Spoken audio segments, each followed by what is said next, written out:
Well, Dr. Stan here at the Genesis Communication Network, coming to you from the hills overlooking beautiful and picturesque Monterey Bay, and bringing in the news behind the news, the story behind the story, hoping to convince you that reality is usually scoffed at, that illusion is usually king.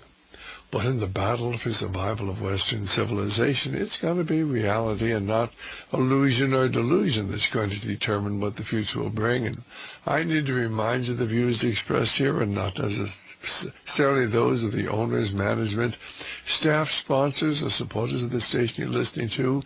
They happen to be my views, and for the next hour, we're happy to have with us once again Joel Skousen, who's been taking a sabbatical for a month or two, but he's going to be with us today and tomorrow, and hopefully more on a regular basis to keep us abreast of what's really going on throughout the world. Hi, Joel. How are you doing? Well, I'm a little bit behind the eight ball here. I've just had a car breakdown and just was a little late getting in. Oh, that's all right. As long as you're here, I'm terribly sorry for the car troubles, but I bet you've got everything pretty well written out we're going to be talking about, don't you? Yes, I just need to pull up some files here, so if you would maybe do some introductory remarks while I get prepared here, and I'll be ready to go. Well, of course, Joel has his World Affairs Brief, and if you don't read it, you should. Excellent material, giving you an overview of what's really going on in the world. And you have to understand, ladies and gentlemen, the media in America is controlled. 6 major corporations, AOL, Time Warner, they split up, but they still are all partial of the same power group. And then, of course, you have Bertelsmann, a German corporation.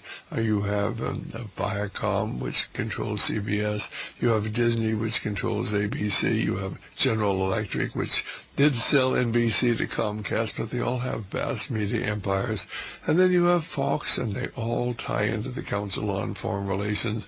They all tie into the power structure that rules the world and shapes your reality, so that basically, because they want to change your reality on any subject, they simply alter what they tell you, or they don't even mention it at all, and they focus your attention on some issues and do not focus your attention on others. And certainly, as horrible as the recent shooting there in Aurora, Colorado was, certainly within the last few days they've killed over 100 people over in Iraq, and we hardly even mention that. And I'm ready now, Dr. Stan. Okay, a new outbreak of terrorist attacks, basically because they've killed literally hundreds of millions of people throughout the world. They hardly ever recognize that. Everybody's heard of the Holocaust, but how many people have heard of Operation Keelhaul that also involved the murder of 6 million people? But these were Russians, and the murders were carried out by our good friends, the Russians. How many people in the Great Hunger in China were between 58 and 62? The Chinese, fully supported by our own government, and now starved to death, between 41 and 43 million people, and we just never mention those things. They focus our attention on what they want us to be focused on, and of course they ignore things that don't fit into their geopolitical plans for the New World Order and the New World Religion. Joel Skousen, go right ahead. Well, the top story of this week is going to be naturally the anatomy of a mass murder, what happened in Aurora. I have the advantage this week of being almost a week before I publish tomorrow, almost a week after it happened, and it's amazing, like most things where we're not told the truth and where there's a great divergence between the official story and the real thing. We learn more each day, and I'm sure that we're going to get more in the next few months if this guy ever begins to talk. But of course, mass murder by a gun-wielding, quote, madman is a dream scenario for governments and media bent upon justifying more gun control. And they've lost no time pushing that agenda on the shocked American public. The trouble is, Holmes wasn't an insane madman. But like the youthful and unstable Columbine perpetrators, he was doped up with mind-altering medications provided by others. And I'm not talking about doctors trying to calm some hyperactivity. These were actually to destabilize him. And also, like the Columbine massacre of 1999, this complex tragedy took place within the Denver metro area which is the western center of the dark side of the U.S. government's black operations, and has all the markings of something bigger than a lone gunman. I won't review the basic facts of the tragedy, since that has had plenty of coverage, except to say that the casualties could have been even more horrific. The gunman's semi-automatic assault rifle jammed and prevented him from emptying a 100-round magazine of ammunition. The main aspects still unknown are whether James Holmes had accomplices in either planning the attack or in the execution of it. But one thing I am certain, this wasn't simply an individual act of supreme evil. Even the most hardened criminals who have engaged in multiple cold-blooded murders don't go around shooting up movie theaters full of innocent victims. We have no historical precedence for evil people doing this. This has all the markings of systematic evil and of a person being exploited by black operations in order to justify gun control. In my opinion, James Holmes was cultivated, warped, and drugged into doing this act, and he didn't act alone. Subsequent evidence always leaks out months and years later that confirms a government connection, but only after the media interest has worn off, and they never cover that, of course. While Fox News is the national faux conservative news network, it wasn't the big boys at Fox who brought controversial questions to the forefront. Instead, it was a local Fox affiliate in Cincinnati, Ohio, that was willing to tackle important anomalies in the official story other media outlets failed to address. Ben Swan, who hosts the always interesting Reality Check out of Cincinnati, asked the tough questions. How, he says, was alleged shooter James Holmes, an unemployed graduate student, able to afford an arsenal of weaponry, including a tactical helmet, bulletproof vest, an AR-15 assault rifle, a Remington shotgun, two .40 caliber Glock handguns, and an assortment of bomb-making materials, well over $2,000 worth of stuff? Well, subsequent reports confirmed Holmes had received a $26,000 federal grant as a stipend for his work in the neuroscience program at the University of Colorado in Denver. However, how much of this money remained after Holmes had already been in the program for over a year is unknown. More on whether this had implications later. But the bottom line of that grant is, this is a guy who had no money, and the money was taxpayer funded if whatever he did use to buy. I'm not convinced that he bought this stuff with his own money, because I think the caliber, quantity, and the dangerous nature of this equipment had to be provided by government facilities. But even the grant money wouldn't have been... Were you referring to $1,000 or $20,000 for the cost of... I'm sorry. Well, it's at $20,000, not right, $2,000. because that sounds, these are expensive items, certainly the automatic, semi-automatic rifle, and but the body armor, that's extremely expensive and is not readily available to the average Joe. That's right. He had, some of these weapons are very sophisticated. He had smoke bombs. You can't get those, without having insider connections. Those aren't available on the free market. Flammable booby trap devices, multiple, the 100-round magazines, are specialty items. It's very, very expensive. Bulletproof vest, groin protection, ballistic helmet, SWAT uniform. I mean, where's he get the SWAT uniform? Those things aren't available on the internet for anyone just to buy. A decent AR-15 rifle costs $1,000 or more. The shotgun and handgun run $800. Spare mags, sights, slings, each one of those things. I mean, there's just thousands and thousands of dollars there of gear. And, of course, he had to have some training. Unless someone was providing the training free to him, that would have cost him thousands of the bomb-making equipment. Holmes reportedly had 30 improvised grenades, mortars, binary liquids that explode when mixed. And that stuff is not easy to find. Wires, exotic bomb equipment. This gets very expensive very, very quickly. So why did Holmes go to all the expense of trouble of rigging his apartment with an array of deadly explosives and then immediately tell police about the bombs when he was arrested? Or why did he make no effort to resist police arrest with his remaining arsenal if he was intent on creating mayhem? If Holmes wanted to kill as many people as possible, why warn the cops ahead of time? Just a lot of things that don't make sense here, Stan. I agree with you totally. Our guest, of course, is Joel Skousen.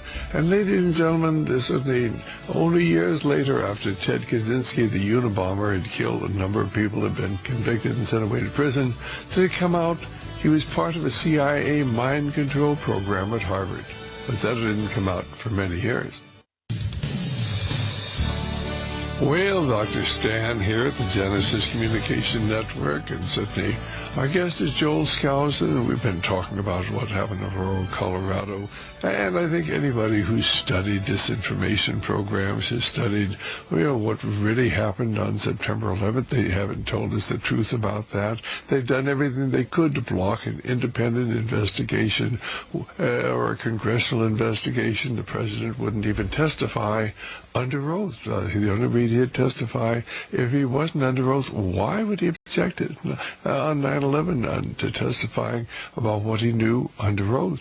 And so many of the things and the shootings and the violence we see are carefully staged. And of course, the same solution always comes up: why we've got to get the guns away from the American people. Well, I will tell you, if there had been one person in that audience with a concealed gun who could have brought down the shooter, why we would have saved certainly those 12 people who died and the 50 people or more who were wounded. But you see, they have very, very strict laws there in Aurora, Colorado. You're not allowed to have guns, and that means that every mall, every theater, every sporting event is certainly a shooting gallery for anybody who wants to come in there, because the criminals don't obey the law, and they always get guns. And when they outlawed guns even more strictly over in Great Britain and took them away from the police officers, why, they had an increase in crime. Every place that this happens, they have increase in crime. Why do they want to take away our guns? Why, to disarm the American people so we can't resist the excesses of government. Go right ahead, Joel. Well, there is evidence that there were accomplices on this. Given the fact that Holmes was a busy graduate student in neuroscience, where did he obtain the skills to create a maze of bombs so complex that it took the FBI 2 days to disarm them? And despite police claiming that every single indicator tells them the shooting was a lone wolf attack, numerous witnesses have described accomplices. Initial police reports suggested that the involvement of 2 or more shooters were quickly buried, and the lone wolf narrative, was aggressively pushed. Eyewitnesses interviewed after the shooting, such as Corbin Dates, stated that Holmes received a phone call from someone while he was inside the theater and responded by moving to the emergency exit, suggesting the call was an accomplice coordinating the attack. Dates also said he saw Holmes by the exit door signaling somebody or looking for somebody to come his way. Another eyewitness added, "From what we saw, he wasn't alone. He had someone with him. Because the second can of tear gas didn't come from his side, we can only assume that someone got him in because he was wearing, what he was wearing seemed very thick." Well, let's talk about some of the more, I would say, far out theories here. One of them comes from Wayne Madsen, who claims there's a DARPA connection, Defense Advanced Research Projects Agency, or DARPA. Most of this stuff is very, very circumstantial, and the conclusions are rather hyped. This doesn't mean that they're necessarily true, but we have to be careful not to jump to these kinds of evidence when they're only circumstantial. Let me give you some examples. Madsen said the accused shooter, James Holmes, had a number of links to U.S. government-funded research centers like DARPA. First, he was the recipient of one of six recipients of a National Institutes of Health Neuroscience training grant. That's the one that we've already mentioned. Anschutz Medical Campus has recently decommissioned site of the U.S. Army's Fitzsimmons Army Medical Center. So Madsen's trying to make a connection here, but just because you're part of a new system at Anschutz Medical Center, doesn't mean that DARPA still controls it. Holmes also worked as a research assistant at the Salk Institute at the University of California, San Diego at La Jolla.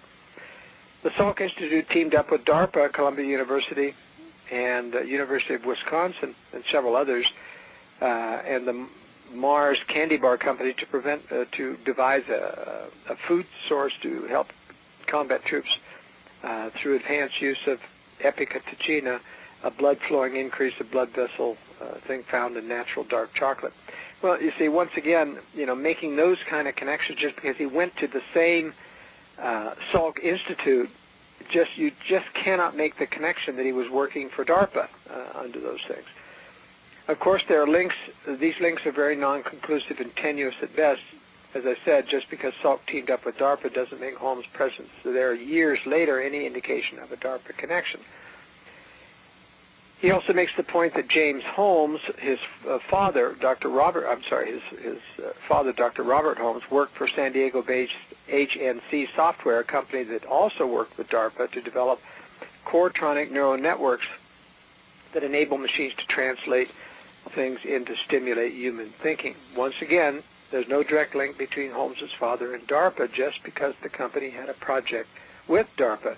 For Madsen, Wayne Madsen we're talking about, he's kind of a on-the-left anti-government journalist. For him to be accurate, he would have to provide evidence that the elder Holmes worked in that particular area of the company that had a DARPA contract. So Madsen claims the Holmes family appears to have deep connections to the military-industrial complex. Lieutenant Colonel Robert Holmes, the grandfather of James Holmes, was a graduate Turkish language student at the Army Language School, later the Defense Language Institute of Monterey, right near you, Stan. The elder Holmes, Madsen notes, more than likely worked in intelligence, typically U.S. military officers conversant in Turkish, served with either the DIA, Defense Intelligence Agency, or the CIA, in the embassy at Ankara or the Consulate General in Istanbul. Now, that is a good assumption. Having had a lot of experience with military and State Department officers who go to the foreign language school, they almost always are, in fact, dealing with translating intelligence material. So while I find Madsen's inferences of a DARPA connection very shallow, I don't preclude the possibility. What we know from the CIA's MK-Ultra experience and from the Reagan assassination is that the dark side of government often discovers and selects future victims of mind control from among the weak-minded children of scientists and even fellow conspirators working in government on black projects. John Hinckley, for example, who shot Reagan and then claimed insanity, was the son of John Hinckley Sr., a former neighbor, next-door neighbor, and very close friend to George H.W. Bush, the vice president of Reagan, and formerly of the CIA. So, this is just something that happens quite a bit. John Hinckley Jr., for example, he disappeared for 2 years before he surfaced, and he only came out of hiding once, and that was to make an appointment with a psychiatrist to establish a history of mental illness, which he used on, in his trial.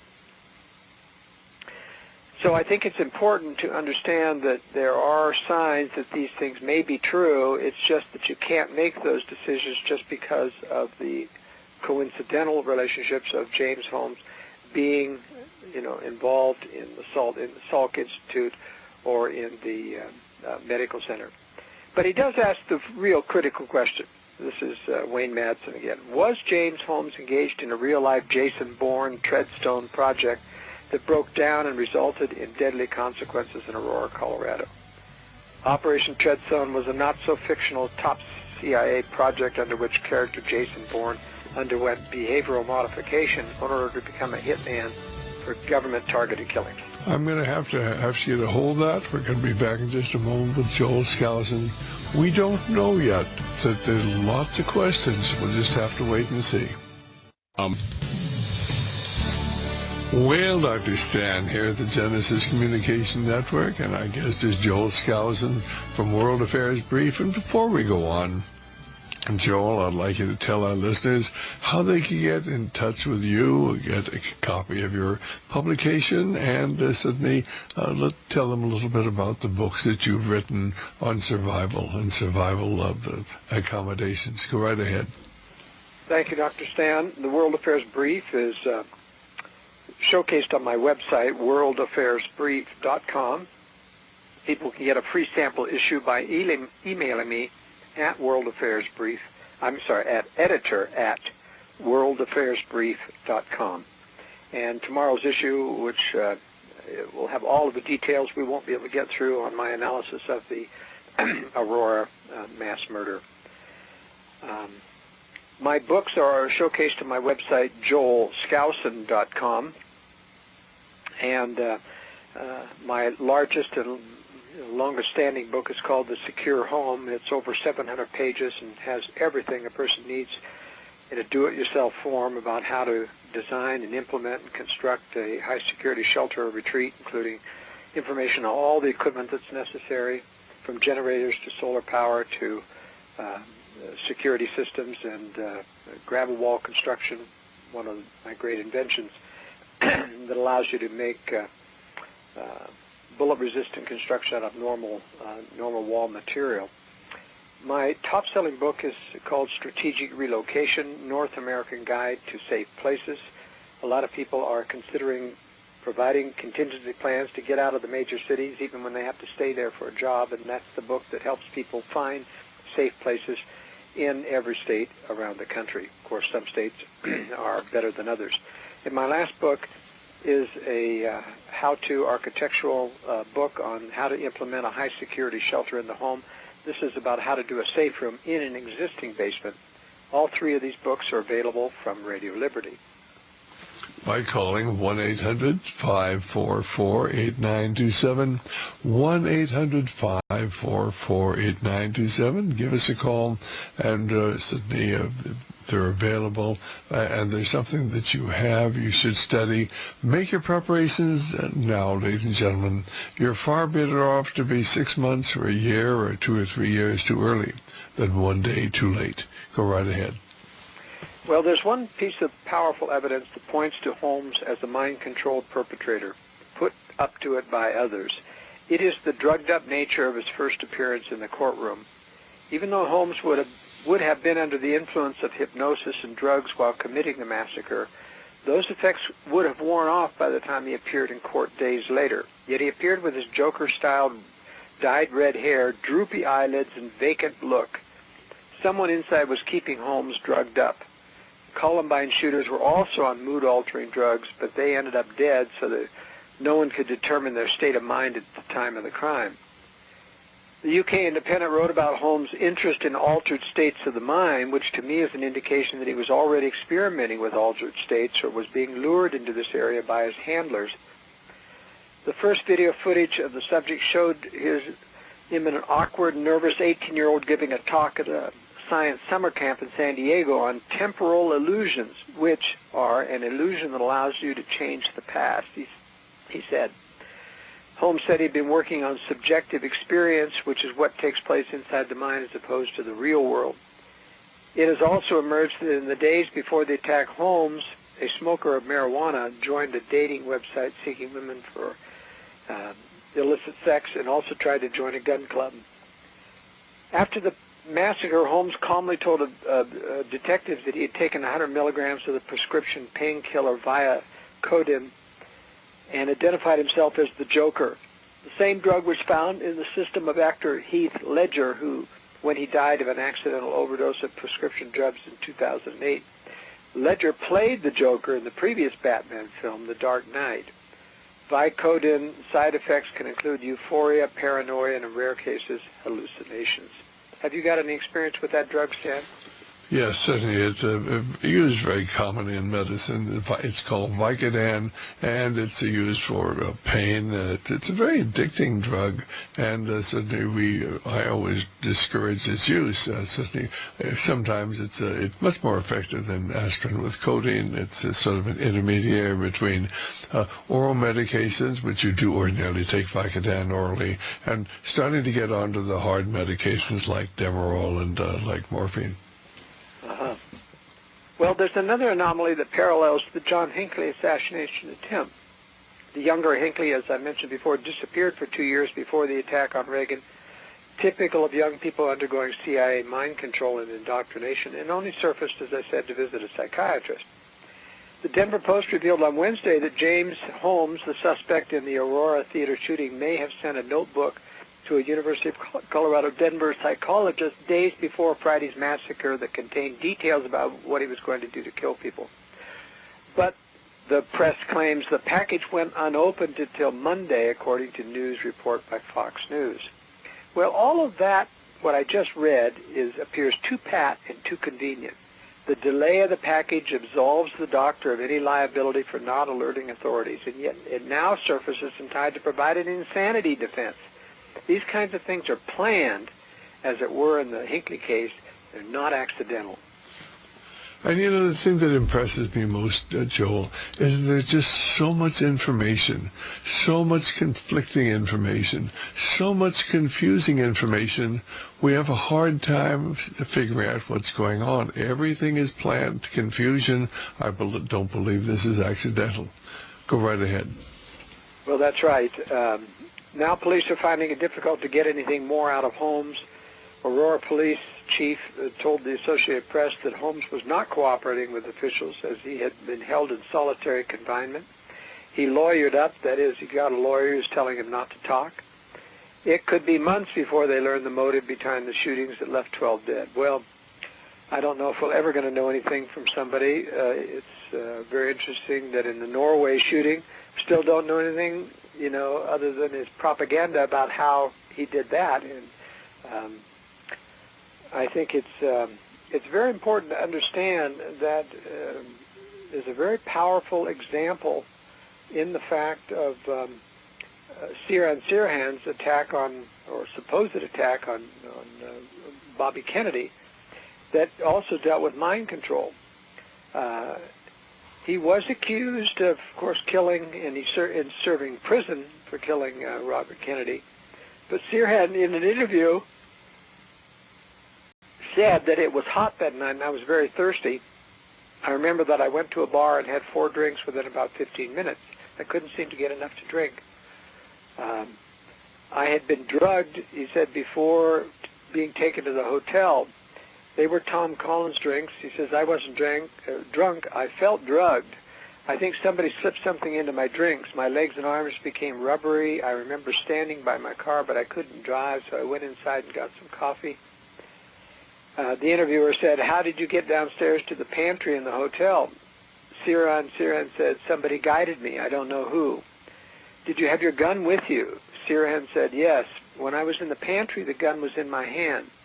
Interviewer, did you know Robert Kennedy was going to be walking toward you? Sirhan, no, I didn't know where I was, and I didn't know how I got there. I was in a state of blackout. Recently produced evidence reveals that Sirhan was not the shooter and that he was framed. As further proof, investigators dug 9 bullets out of the kitchen, hotel kitchen, where the killing took place. Sirhan's gun only held 6 shots, not 9. Another of the biggest anomalies in the Holmes case is the exotic military gear he was using. CBS noted that he had said pictures from inside the apartment are fairly disturbing, and the devices looked to be sophisticated, booby traps that one policeman I said I've never seen before. 1 rifle, 2 handguns, a knife, bulletproof vest, etc. He allegedly wore a helmet, a throat guard, a ballistic vest, ballistic leggings, gloves, and was dressed in black. And you know, most people wouldn't even have the slightest idea about what type of thing was available on the market. I think he had help getting that kind of military equipment. Okay, we're going to be back here in just a moment with Joel Skousen. But ladies and gentlemen, this is, in my estimation, some sort of a cover-up by some invisible force, just like they did with Bobby Kennedy and Martin Luther King. Well, Dr. Stan here at the Genesis Communication Network. Our guest is Joel Skousen. Final segment of this afternoon's program. Go right ahead, Joel.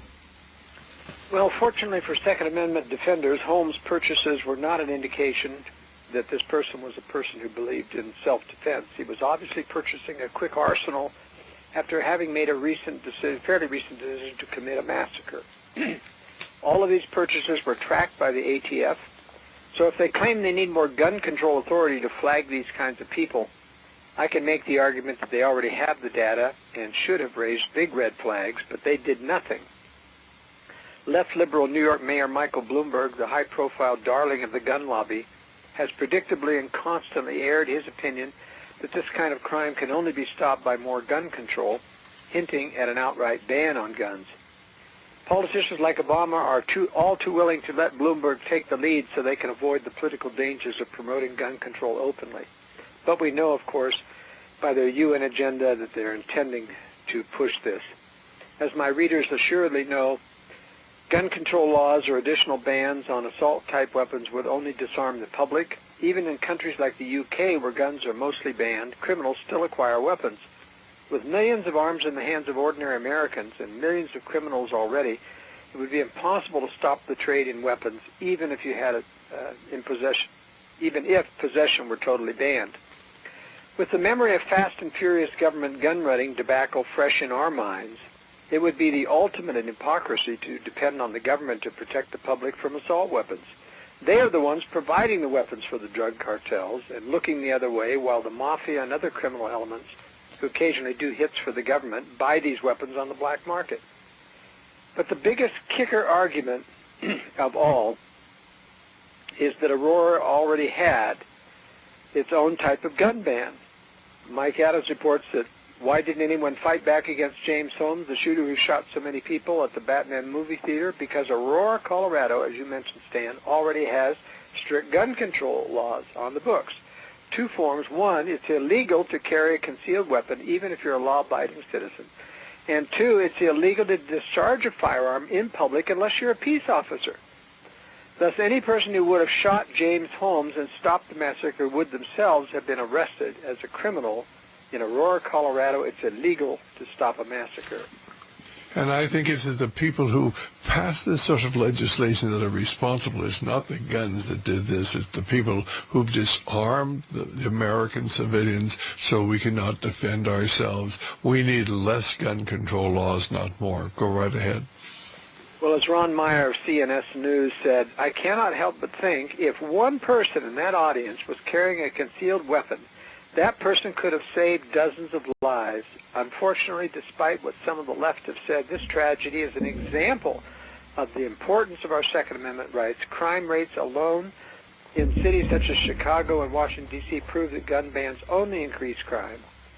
The D.C. police response rate is a full 8 minutes, and most crimes are done in less than one. Gun bans create a trouble-free world for criminals.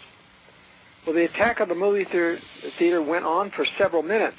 When the 100-round drum magazine jammed, the shooter was required to reload several times, giving victims the chance to counterattack, which no one did. A lot of that is due to the public's relative feeling of helplessness in such situations in which they are not armed in the face of someone who is. It takes a grisly incident like this to help the public resolve not to be helpless victims. It is interesting that in the aftermath of the shooting, Coloradans are more convinced than ever that there's no defense against these kinds of unpredictable aberrations except to be armed yourself, and they're right. Gun sales are up almost double in Colorado, and new applications for concealed weapons in areas that allow them are up nearly 4 times. This is a trend that the rest of the nation is following as well.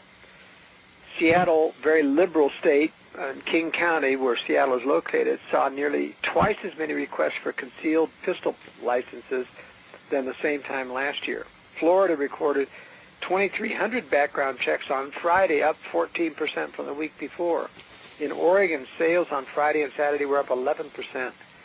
4 days of checks in California were up 4% month to month. Every state in the union is experiencing a surge in gun sales, and apparently the public knows that the only protection is to be armed, not disarmed. I agree with you totally. We're out of time, Joel. Thank you so much. We'll look forward to talking to you tomorrow on our early morning program.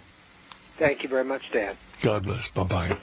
Okay, well, that was Joel Skousen. I agree with everything that Joel says. Understand, ladies and gentlemen, your mind is being manipulated. They're giving you an overabundance of information in a conscious effort to confuse you, and this is what they do all the time.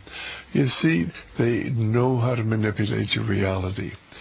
And reality is usually scoffed at. Illusion is usually king. But in the battle for survival of Western civilization, it's going to be reality and not illusion or delusion that'll determine what the future will bring. So basically, of course, that's what we do. We try to get to the proper information. We hope that you'll certainly, if you're in a position to, help Radio Liberty. How do we understand this? Well, there is a small group that controls our government. They control both political parties. They have their agents planted in the U.S. military, and if you want to get ahead in the military, you want to be a four-star general, you toe the line and you say, yes, sir, even when you know what you're doing is morally wrong. And we have almost 600,000 people over there in Afghanistan, 90,000 U.S. troops, 46,000 NATO troops, 100,000 contract agents. Then we have 350,000 Afghan troops in duty or in training, and the 50 members of Al-Qaeda.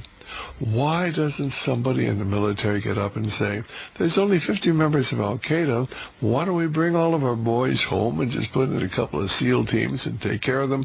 Because that's not in the agenda. It's all phony, as we pointed out time and again. Israel recently released 1,027 convicted terrorists to get back one Israeli soldier.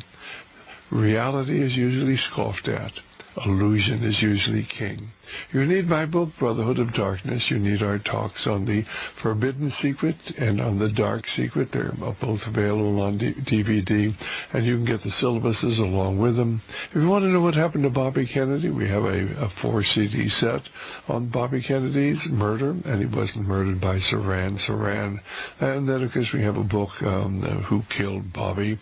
We have a 4-CD set on the murder of Martin Luther King, and he wasn't killed by James Earl Ray. They intentionally put an innocent man in prison, but there are a lot of innocent people in prison today, and if you've never read the book Defrauding America by Rodney Stitch, you need to get it. Defrauding America. We have more people in prison in the United States today than any other nation in the world, including communist China. Why is that? Why, very simply, we have a totally corrupt system, and that is, of course, silencing people who get out of line, and then you put them in prison or they kill them. And we can give you instance after instance after instance of people who've actually been killed in America. Some of them have been on my program, and they were killed or disappeared shortly after being with us. Understand, ladies and gentlemen, this is not imaginary. Gary Webb, of course, had been on our program a number of times. He committed suicide by shooting himself in the head twice because he wanted to be absolutely certain he was dead. And then, of course, let me suggest that you, Sydney, go to our website, radioliberty.com. Our telephone number is 1-800-544-8927, 1-800-544-8927. If you're in a position to help us financially, we'd love to hear from you. You can always go to our website, radioliberty.com. Just scroll down on the lead page and you'll find a donor button. It'll take you to our PayPal site. And then, of course, we do hope many of you will decide to join the Radio Liberty family and become part of our effort to educate the American people about the true nature of the spiritual battle that's being fought today for the souls of men and the survival of Christian civilization. And believe me, we are under attack today. We're moving into a difficult time. Social Security is going to be destroyed. Medicare is going to be destroyed. Our economy is going to be destroyed. Our currency is going to be destroyed. And what's this all about? It's called creative destruction. That's their term, not mine. Go to the internet and look it up. Creative destruction. If you want to hear it described by one of the insiders, go to your Google and type in YouTube, Alan Greenspan, creative destruction. YouTube, Alan Greenspan, creative destruction. He'll explain to you. We want to create this new society. We have to destroy the old one. They're going to do that, and they're going to end up impoverishing you. And because it's all about ever more laws. With every law, they take away a little freedom. Our number is 1-800-544-8927. Our webpage, radioliberty.com. Please pray for Radio Liberty, our provision, and our protection.